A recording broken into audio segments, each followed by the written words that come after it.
On this episode of Outlook TV, Jake finds out who will be the next face of Furry Creek. Sports reporter Skylar Bear attends the Friends and Company monthly luncheon. A special on Dr. Julio Mantener. Hello and welcome to Outlook TV. I'm Rebecca Wyman. And I'm Dan Doomshaw. Welcome to the show that brings you the queer stories that matter the most from the coast to the coast. And we're going to start off with Skylar Bear, who got to dress up for once. Yes, Skylar went to a special luncheon called Friends and Company. It's a fundraiser for Out on Screen, and the guest was really cool. I was there. Were you? Who was it? It was one of the creators of the It Gets Better project. Oh, great. Seth Levy. Yes. Skylar got an interview with him. Watch. On this edition of Outlook TV, I'm trading my shorts for a blazer to check out this fantastic charity event happening at Secret Location here in Gastown.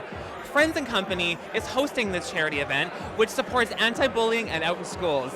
In addition, we have a very special guest from the It Gets Better project from LA. Let's check it out. It's our 16th consecutive sold-out luncheon that we've had. We have monthly luncheons held during the daytime, or we have evening events, which we have everything from cocktail parties to theme parties, all in support and raising funds for out in schools. Not only do Friends and Company raise funds for their beneficiaries, they also facilitate community partnerships with like-minded organizations. The It Gets Better project was founded in September of 2010, so we're almost 3 years old now. And it started as an online video campaign to share messages of hope with lesbian, gay, bisexual, and trans youth. We've now grown out a number of different programs and are still focused on sharing messages of hope with LGBT youth around the world and doing everything we can to improve their lives and circumstances. The It Gets Better project continues to expand globally and is excited to announce a new partnership. We have affiliates operating in 15 different countries. We have specific programs we're doing in places like South Africa and Thailand. So it's very exciting to be up here in Canada and announcing our partnership with Out in Schools to do some work up in this part of the world as well. We're very excited to launch a new friendship with the It Gets Better project. Of course, many people will be familiar with the It Gets Better project. And where we're aligning our two programs, Out in Schools has a youth contest, a video contest, where youth aged 12 to 19 across Canada submit these wonderful peer-to-peer anti-bullying messages. So the It Gets Better project has come on as a partner to that program, and they'll be helping to spread news of the contest into the United States as well. Joni, this afternoon's MC, shares her ongoing support for this event. I think it's a really important project that all of us have really been warmed by. I think not only for the kids that see it, but even for those of us who have been out for a long time. It's wonderful to know that there's people all around the world that feel the way we do, that came out the way we did, have a frame of reference for what we've gone through, and that can all be passed along as a family does, with stories from its past and from its ancestors, from the grandparents and things. This is the grandparents and aunts and uncles and parents of the LGBTQ community who are passing on their stories to those that are coming up now. And hopefully it stops another kid from taking his life, or even feeling that he might have to, or she may have to. So, how did the afternoon turn out? I'd just like to thank everybody for coming out. The support that it is showing in the community is tremendous, and we're just very, very happy that it continues to be a success and the events get bigger as we go. So, as Seth said earlier, it does get better. For Outlook TV, this is Skylar Bear. When you look at some of the conversations that the videos have started and the sort of mentoring relationships that have resulted, or the other stories we've heard about, it's pretty amazing. Our next story is going to bring us all to a higher place. Ray Clark met with the creator of Queer Women of Faith. Can I get an amen? Amen! Can I get a hallelujah? Hallelujah! Can I get a story from Ray Clark? Yeah, you can. This is Ray Clark, and today I'm interviewing Marcy Moore for Queer Women of Faith. And even though I walk through the valley of the shadow of death, I will fear no evil, for you are with me. There's this huge disbelief/myth that you can't be gay and a Christian. Okay. And I'm trying to squash that. Right. Okay? But this group is mainly for women. Right. Technically, any LGBT woman can join. You don't have to be a Christian. Right. But the mandate is to bring people back to Jesus, like who were oppressed by the church. Okay. People who are hurt by the church and the institution of religion.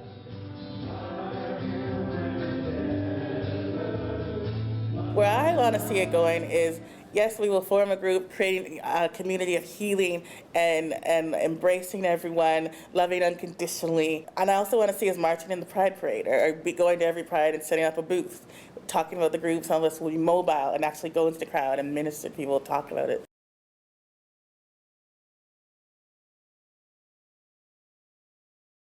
Lighthouse of Hope, which is an amazing church. That church has literally changed my life. I need to sing, I need a good sermon, I need to feel the Spirit of the Lord, and that's what I feel at Lighthouse. We need the women to just come out and be bold with their faith and just not be afraid, just take away the fear and the pain of being gay and Christian, because that's a marginalized group in itself. And there's never been a group like this before, so now is the time. I'm inspired. I need a break. Oh, stay with us. We'll be right back.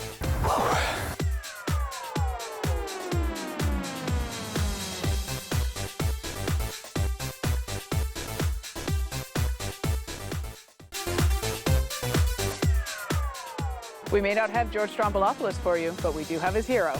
That's right, Dr. Julio Mantener. He is the cutting-edge doctor on HIV and AIDS prevention, and he lives right here in Vancouver.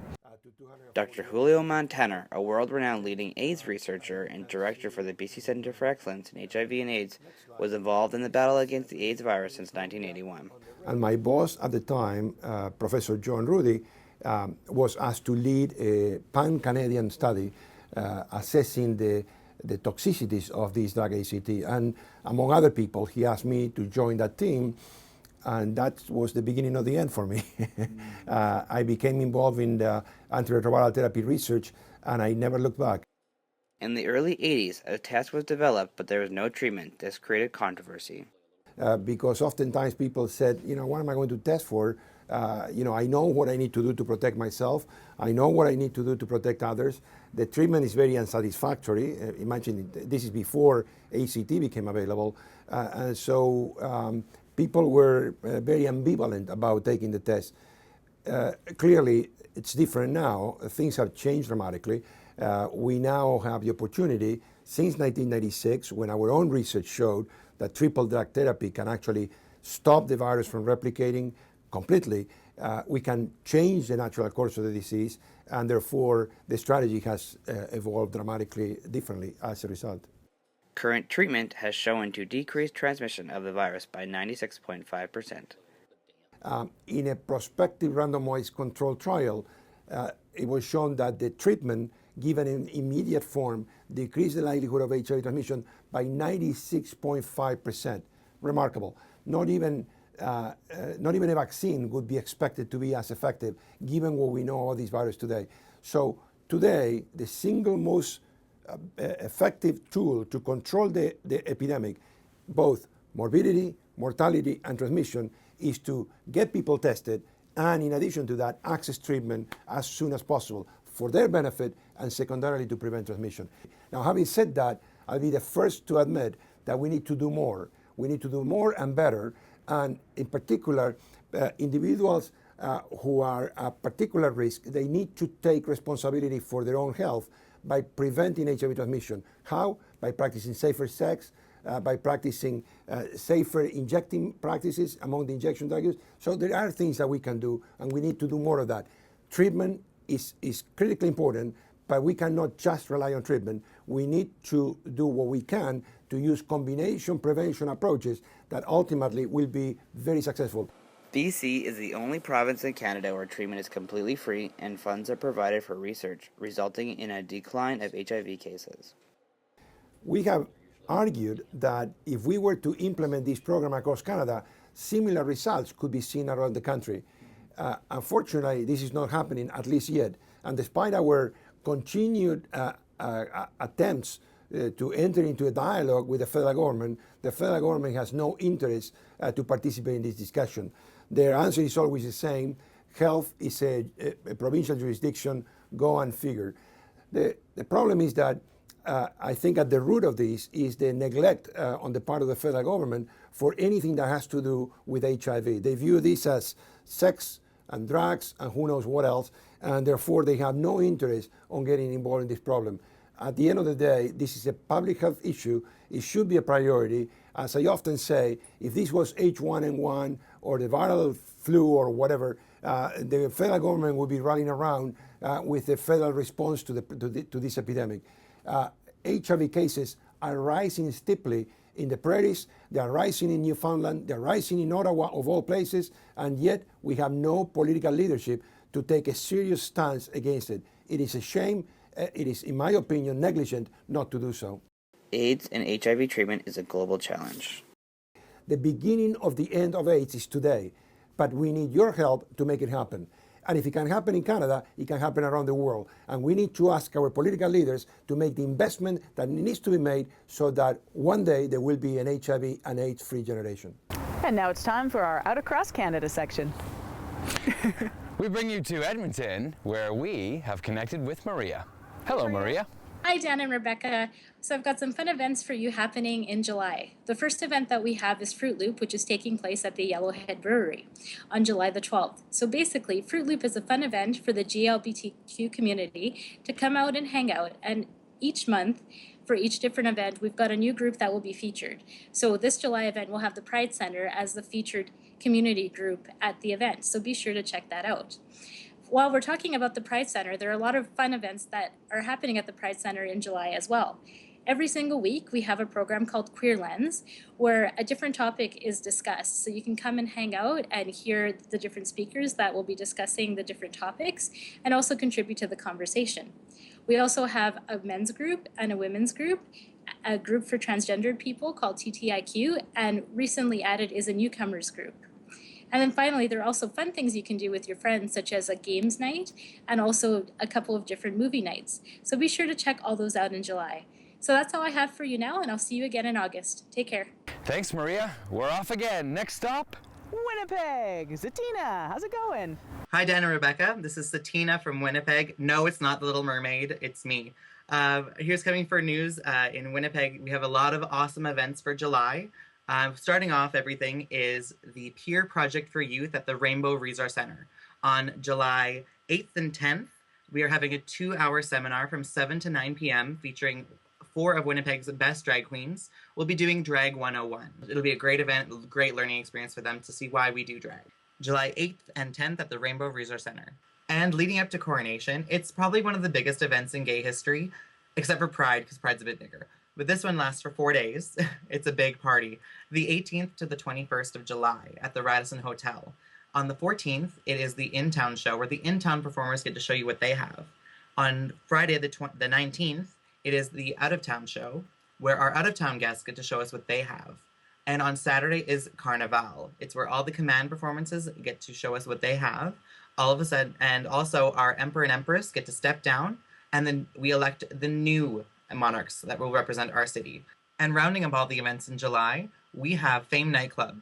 At Fame, on every Friday from June 28th to the end of July, they'll be taking the names of every person that walks into the club from 10 to 11 p.m. There, all those people will be entered into a draw to win a fantastic prize. The prize itself, it's a cruise, but not just any cruise. It's a gay drag big cruise. It's Alan Chuck Travels Goddesses Drag Stars at Sea cruise, featuring 40 of RuPaul's Drag Race contestants. Yeah, oh my God, it is going to be amazing. Thank you so much, Fame. They're giving away a ticket for 2 people to go. So those are all the events that are happening here in Winnipeg in July. Hope to see you out. I'm Satina. Our next stop, Toronto, where we've got Gorgeous on the line. Hey, Gorgeous. Oh, hey, girl, what's up? A huge month of Pride celebration has just left us in Toronto, but there's lots coming up in the month of July. Let's start off on Friday, July 12th at Buddies in Bad Times Theatre. They'll be launching a new monthly party called Hashtag, and this month it stars Ivy Winter's Miss Congeniality of Season 5 from RuPaul's Drag Race. Also, a very big congratulations to Buddies in Bad Times Theatre for their over 20 nominations in the 34th Annual Dora Awards. The following night, Saturday, July 13th, if you're feeling dirtier than Christina Aguilera in a mud bath, head over to a new monthly party at the Black Eagle called Trade. Pigs, sweat, leather, stink, DJs Robotic Kids, Scooter, and David Picard will have you dancing up a raunchy storm.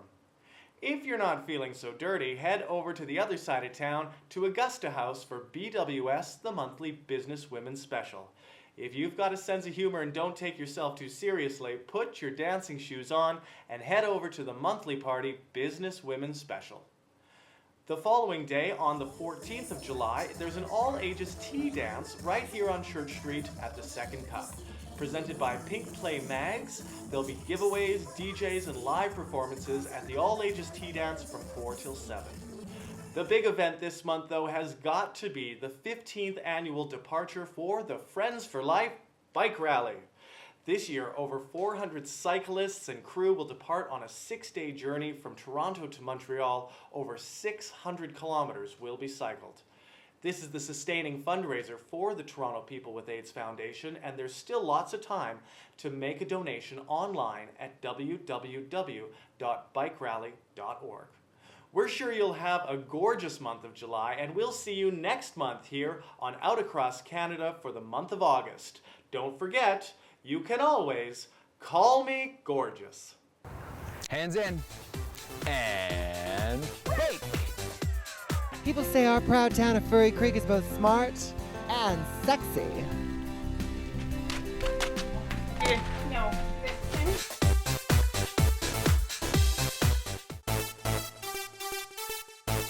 The search for the next Mr. Gay Canada is on. We are looking for outgoing gay men who are looking for a fun and creative way to make a difference. Mr. Gay Canada's goal is to help create positive, authentic, and empowered role models that will be a champion for gay human rights within his own community as well as on a national and global stage. To find a regional competition near you or for more information, go to mrgaycanada.ca. Hey! And our next story, Dan, is one of yours. I understand you got to go to a breakfast. That's right. It was the International Day Against Homophobia, and Community was hosting a breakfast downtown Vancouver. Delicious. I love breakfast. Yeah, you know what we ate? What? Fruit. Now to me. It takes each and every one of us to make a difference, to make changes to our world and to put an end to homophobia and transphobia. Your contributions to community as volunteers, staff, donors, funders, service providers means everything to us. Thank you. 500 people here today attending the 9th annual breakfast. What does that mean to an organization like Community? It's amazing. This event has been growing steadily over the last 9 years, and these are our largest numbers to date, and we're just thrilled at the support that the community is showing. Seems to be a very timely topic with Jason Collins coming out as an NBA player. Transphobia and homophobia in sport kind of worked out nicely. It was incredible timing, but I think it just speaks to the power of this theme and how important it is to talk about it, because unfortunately I think homophobia and transphobia continue to exist in sports arenas, pun intended, and it's not acceptable. So what is Community doing to combat this? Everything that we do combats this. We have 3 main pillars at Community. We do community programming, we do education and training, and we do advocacy work, and so it informs all aspects of our work. So we partner with the local queer sports leagues, we create safe spaces for youth to come out and empower them to be themselves, and we go into businesses and other social service agencies and government and deliver queer competency training to make sure that people are educated on the issues.